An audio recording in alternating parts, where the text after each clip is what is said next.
Welcome to ARD classes.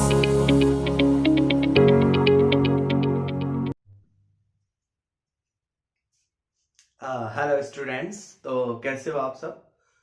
तो आज हम क्या करने वाले हैं, आज हम पढ़ने वाले हैं समांतर श्रेणी यानी अरिथमेटिक प्रोग्रेशन, जिसे हम एपी भी बोलते हैं। ठीक है, बेसिकली एपी होती क्या है कि भाई एक ऐसी श्रेणी मतलब ऐसी सीरीज जिनके दो कॉन्क्यूजेटिव स्टेप्स मतलब दो लगातार क्रमों दो लगातार पदों के बीच का जो डिफरेंस होता है, जो अंतर होता है, वो कॉमन होता जाता है। ठीक है, मैंने क्या बोला कि ऐसी एक श्रेणी जिनके जिनके लगातार पदों का जो कॉमन डिफरेंस है वो समान होना चाहिए। फॉर एग्जाम्पल 2 है, 4, 6, 8, ये ऐसे चलती जाएगी। तो इनके दो लगातार स्टेपों के बीच का जो कॉमन डिफरेंस है 2 है, मतलब 4 माइनस 2 करने पे मेरे को 2 मिल रहा है। इनके दो 6 माइनस 2 करने पे मेरे को 2 मिल रहा है। 8 माइनस 2 6 करने पे मेरे को 2 मिल रहा है। तो जो ये कॉमन डिफरेंस है जिसे सार्व अंतर बोलते हैं, ये इक्वल है, 2 के बराबर है। तो जब भी ये चीज आती है ना, जब भी ये सार्व अंतर इक्वल आता है ना, इसका मतलब वो समांतर श्रेणी है। क्या है? समांतर श्रेणी है, मतलब अरिथमेटिक प्रोग्रेशन है, जिसे एपी भी बोलते हैं। क्या बोलते हैं? एपी। चीज समझ में आई? अब इससे रिलेटेड क्वेश्चंस किस टाइप के आते हैं एग्जाम में, समांतर श्रेणी होती क्या है वो तो आपको पता चल गया। ठीक है, अब इसी से रिलेटेड मैं कुछ चीजें बता देता हूं पहले, ताकि सारी चीजें पहले से क्लियर रहे। फॉर एन एग्जाम्पल, ये क्या है? एक एपी है। एपी मतलब समांतर श्रेणी है। ठीक है, जिसमें जो पहला पद है, पहला पद, फर्स्ट स्टेप, प्रथम पद, फर्स्ट एलिमेंट या फर्स्ट स्टेप, जो भी बोलना चाहो आप, ठीक है, वो बोल सकते हो। फर्स्ट स्टेप कौन सा है? स्टेप बोल दो या नंबर बोल दो। ठीक है, वो क्या है? 2 है। तो इस प्रथम पद या फर्स्ट स्टेप को हमेशा हम एपी के अंदर रिप्रेजेंट करते हैं ए से। ठीक है, यहां 1 लगा दो या फिर ओनली ए लिख दो, इसका मतलब क्या हो गया? वो 2 हो गया। ये चीज क्लियर है? जो पहला पद है वो क्या है? 2 है। जो इनके बीच का डिफरेंस होता है उसको बोलते हैं सार्व अंतर। हिंदी में बोलते हैं सार्व अंतर,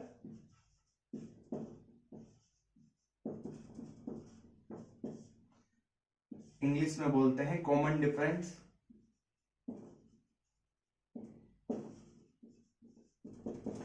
वो कितना सा आया? वो भी 2 ही आया था।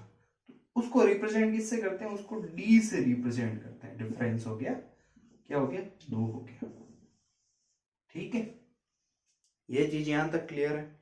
ठीक है, अब ये पहला पद हो गया। तो दूसरे पद को, पहले पद को A1 या A से रिप्रेजेंट किया, तो दूसरे पद को कैसे रिप्रेजेंट करेंगे? A2। ठीक है, तीसरे को A3, चौथे को A4। ऐसे जाते जाते लास्ट में कोई ना कोई एक स्टेप रहेगा जो मान लो nवे नंबर पे हो, तो उसको कैसे रिप्रेजेंट करेंगे? an। n क्या होगा? n कोई भी नेचुरल नंबर है। n क्या है? कोई नेचुरल नंबर, कोई प्राकृतिक संख्या, जो क्या हो सकती है? 1, 2, 3 ऐसे करके। ठीक है, यहां तक चीज क्लियर है? तो अब जो ये an है लास्ट पद, वो किससे निकालेंगे साहब? कि ये तो हमने निकाल लिया, हमको अगर सीधा इसमें पूछ ले इसका 40वां पद निकाल लो, या इसी एपी में तो हम क्या 40 बार 2 ऐड करते जाएंगे क्या? कि नहीं साहब, 40 बार 2 ऐड करने की जरूरत नहीं, उसका एक फॉर्मूला है सिंपल सा। कि फॉर्मूला क्या है साहब? आपने बताया ही नहीं। फॉर्मूला ये है कि अपने को nवा पद ज्ञात करना हो, अपने को nवा पद ज्ञात करना हो, तो सबसे पहले हम क्या लिखेंगे? पहला पद लिखेंगे। फिर कौन सा पद ज्ञात करना है? nवा, उसमें से 1 माइनस कर देंगे, फिर उसको जो डिफरेंस आया उससे गुणा करा देंगे। ये गुणे में है, ठीक है। अगर ब्रैकेट खोलोगे तो ऑटोमेटिकली इसका मतलब होता है गुणे में, तो डायरेक्ट डी लिख दिया मैंने, ठीक है। क्या ठीक है साहब? ये फॉर्मूला तो है, हमें कैसे पता चले कि यहाँ क्या क्या है? एन क्या है? एन जो स्टेप निकालना होगा, फॉर एग्जांपल एन, अगर चौथा स्टेप निकालना है तो यहाँ एन 4 हो जाएगा, ठीक है। एन क्या है? एन नेचुरल नंबर है जो अपने को क्वेश्चन में दिया रहेगा अपनी रिक्वायरमेंट के हिसाब से, ठीक है। एन मिल गया।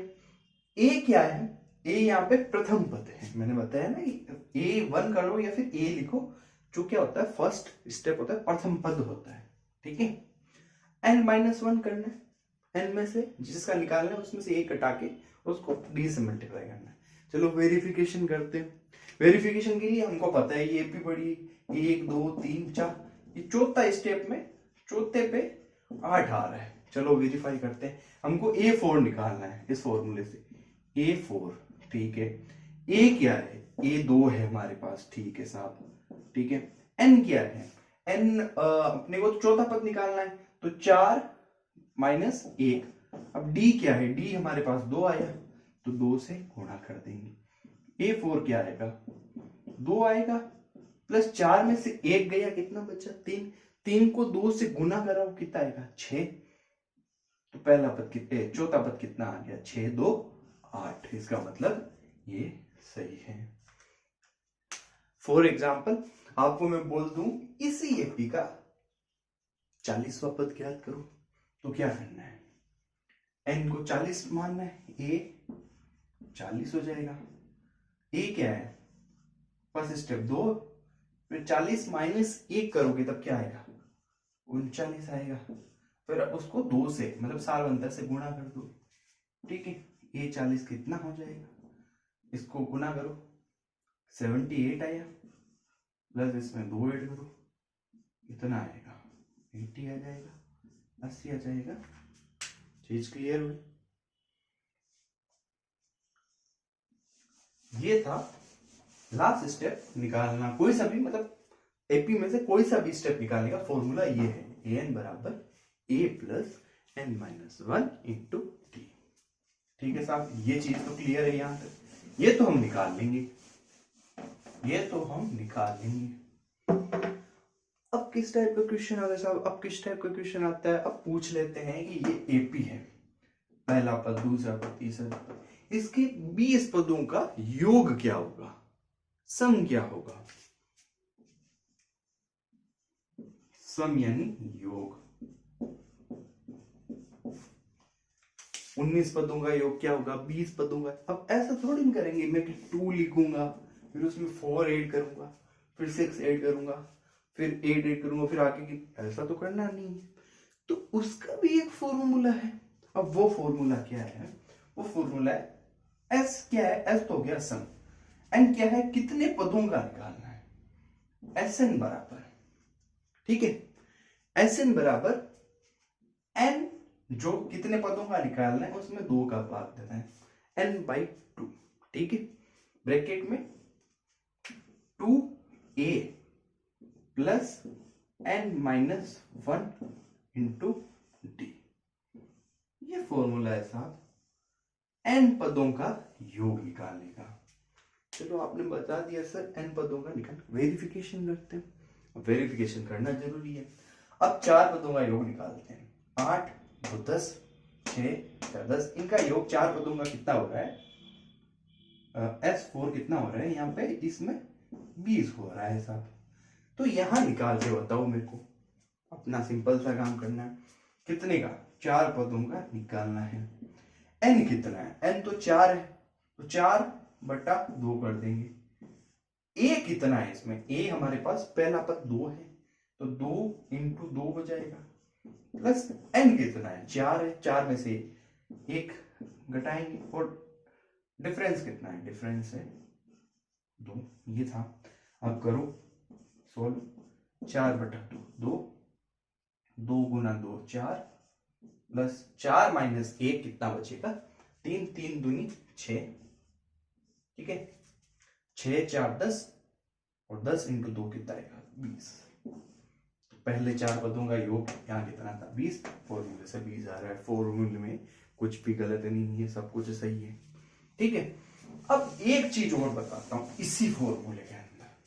ठीक है, अब एक चीज इसी फॉर्मूले के अंदर देखो कि जो Sn है वो n/2 है। अब इस 2a को मैं अगर a प्लस ए भी कर सकता हूं, a प्लस ए लिखूं, अगर मैं 2a को f से लिखूं तो कुछ गलत लिख रहा हूं नहीं ना, तो मैं ऐसे लिखता हूं 2 plus a plus A plus n-1 into D. मैंने इतना लिखा। जैसे ही मैंने इतना लिखा मेरे को कुछ दिख रहा है कि भाई ये देखो a plus n-1 into D, a plus n-1 into D. और ये वाह, तो ये a plus n-1 into D क्या होगा, यहाँ पे जो लास्ट स्टेप होगा जिसका निकालना है। फॉर एग्जाम्पल यहां मेरे को 4 पदों का योग निकालना था, कितने का, n4 था, तो ये क्या हो जाएगा, लास्ट पद कौन सा हो गया मेरा, चौथा हो गया। समझ रहे हो मैं क्या बोल रहा हूं, कि जितने पदों का योग निकालना है वो पद यहां रहेगा। समझ में आई बात। फॉर एग्जाम्पल ये जो होगा ना, ये इसको हम ऐसे लिख सकते हैं, sorry, Sn equal to n/2 a plus l। l मतलब कि लास्ट स्टेप, लास्ट स्टेप इसका क्या होगा, l होगा। ठीक है, l इसका लास्ट स्टेप होगा। l का मतलब लास्ट स्टेप। फॉर एग्जाम्पल अब मैं क्या बताना चाह रहा हूं, ध्यान से सुनिएगा। 1 2 3 4 हमें S4 का निकालना था, S4 का निकालना था, कितना आया 20 आया। इस फॉर्मूले से निकालते हैं। n कितना है 4/2, a कितना है 2 है। लास्ट पद कितना है, लास्ट पद यहां तो कुछ भी हो, आपको निकलना किसका है, चौथे पद का ना, 4 पदों तक का, तो लास्ट पद यहां 8 हो जाएगा। ठीक है, तो S4 क्या हो गया, 4/2 8 2 10, 10 इंटू 2 20। जो चीज मैं बता रहा हूं वो समझ में आई ना। यहां L का मतलब लास्ट स्टेप है, L का मतलब लास्ट स्टेप है, लेकिन जिसका फाइंड करना है वो वाला लास्ट स्टेप। ये चीज क्लियर है यहां तक। ठीक है, इसमें कोई दो राय नहीं, तो इसके 2 फॉर्मूले बन जाते हैं, एक तो ये और एक ये और ये, 3 फॉर्मूले इंपॉर्टेंट है। डिफरेंस कैसे निकालते हैं, 2 कॉन्क्यूजेटिव मतलब 2 लगातार पदों के बीच का जो डिफरेंस है अगर वो बराबर है, 2 लगातार पदों के बीच का जो डिफरेंस है वो बराबर है तो वो एपी है, समांतर श्रेणी है। फिर उसमें ये फॉर्मूला है। यहां तक चीजें क्लियर है, जो एग्जांपल बताए वो भी समझ में आए होंगे। ठीक है, तो अब कुछ क्वेश्चन करते हैं। जब कुछ क्वेश्चन करेंगे तो आपको और अच्छे से समझ में आएगा। ठीक है, मैं कुछ क्वेश्चन भी लिख के लाया हूं। ठीक है, मैं कुछ क्वेश्चंस भी लिख के लाया हूं। क्वेश्चन क्या है, find the number of terms in the series, find the number of terms in series 8। ये मार्कर चल नहीं रहा है, एक बार इसको साइड में रख देते हैं। 8 12 16 to 72। क्वेश्चन है, find the number of terms in series 8 12 16 to 72। मतलब कि टोटल कितने पद हैं इस श्रेणी के अंदर, इस श्रेणी के अंदर टोटल कितने पद हैं वो निकालना है। इतना आपने को दे रखा है। ठीक है, अप्रोच क्या लगानी है, सबसे पहले चेक कर लो कि एपी है कि नहीं है। इनके बीच का डिफरेंस कितना है, 4 आ रहा है, इनके बीच का डिफरेंस 4 4 4 बराबर, इसका मतलब ये एपी है। तो सबसे पहले ए यहां पे क्या है, ए 8 है। ठीक है, डिफरेंस कितना है 4 है, लास्ट पद कितना है 72 है। अपने को फाइंड क्या करना है, अपने को n फाइंड करना है, टोटल कितने पद है, ठीक है, टोटल कितने पद है वो फाइंड करना है। इट्स ओके, हो जाएगा। सिंपल सा फॉर्मूला है। सिंपल सा फॉर्मूला क्या है कि an बराबर a plus n minus 1 into D. याद है कोई भी स्टेप निकालने का। an लास्ट पद, इसको लास्ट पद भी बोल सकते हैं, और nवा पद, तो nवा पद क्या है 72 है। an कितना है 72। n अपने को नहीं पता है अभी तक, n अपने को नहीं पता है, इसको l भी लिख सकते हैं, ठीक है।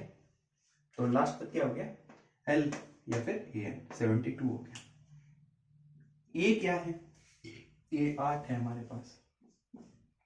n हमको निकालना है, कितने पद है वो तो हमको निकालना है। डिफरेंस कितना है 4 है, ठीक है। 72 इक्वल टू 8 प्लस 4n, ये गुणा हो रहा है ना n में, और माइनस 4, तो ये 8 में से 4 गए, कितना बचा 4। 72 इक्वल टू 4 प्लस 4n, ठीक है। अब कॉमन ले लो, n प्लस 1 बचा, कॉमन क्या आया 4 आया, किसके बराबर है 72। मैंने उल्टा पुल्टा किया है, ठीक है, सेम ही स्टेप ही है, 4 कॉमन किए, तो ये यहां लिख रहा हूं n प्लस 1, 72 में 4 से डिवाइड कर दो, क्या आएगा n प्लस 1, एक बार गया, ठीक है। फिर ये n, ये एक उधर जाएगा तो क्या होगा माइनस में हो जाएगा, तो क्या आएगा 70। तो n 17 है, मतलब कि find the number of terms in series. Total numbers कितने हो गए 17, टोटल टर्म्स कितनी हो गई 17 हो गई। सोल्व करना आ गया, समझ में आया अच्छे से, ठीक है, कोई दिक्कत वाली बात नहीं है। सबसे पहले चेक किया एपी है, प्रथम पद निकाला a, डिफरेंस निकाला d, लास्ट पद क्या है 72 है, और लास्ट पद का फॉर्मूला लिखा, उस फॉर्मूले सब कुछ पुट कर दिया, तो हमारा आंसर आ गया। कोई डाउट वगैरह कुछ नहीं होना चाहिए इस चीज में, ये क्लियर होना चाहिए, बहुत ही इजी लेवल का एग्जाम था, ठीक है। अब मैं आगे थोड़ा और अच्छा एग्जाम्पल लाता हूँ। अच्छे एग्जाम्पल से मेरा मतलब कुछ हार्ड हो जाए, ठीक है। अब देखते हैं कितने बच्चे इसको कर पाते हैं। Find fifth term in the series 5, 15, 45। चलो निकालो, इसको देखो, सोचो, एनालिसिस करो कि कैसे करोगे इस क्वेश्चन को, ठीक है। पांचवा स्टेप, पांचवा पद निकालना है, तो क्या करोगे सबसे पहले देखोगे 5, 15, 45 लिखा हुआ है, ठीक है। इनके बीच का डिफरेंस देखो, इनके बीच का डिफरेंस कितना है 10 है, इनके बीच का डिफरेंस कितना है 20 है।